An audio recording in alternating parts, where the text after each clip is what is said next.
जाने अकर करह के बारे में। लफ्ज़ है आकर करहा। मादरी ज़ुबान में कहा जाता है अकर करहा। बंगला में अकूर अकोरा और अंग्रेज़ी में पोलीटोरी रूट पारिथ्रम। मिजाज गर्म खुश्क दर्जा 3।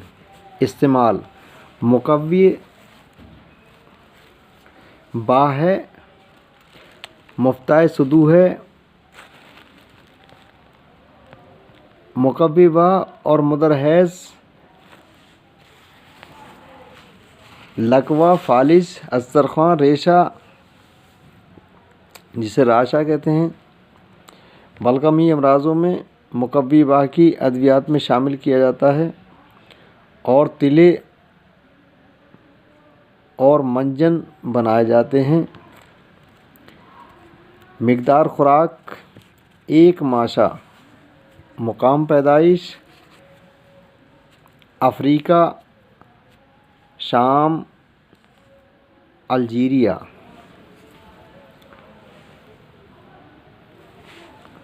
खुदा हाफिज़।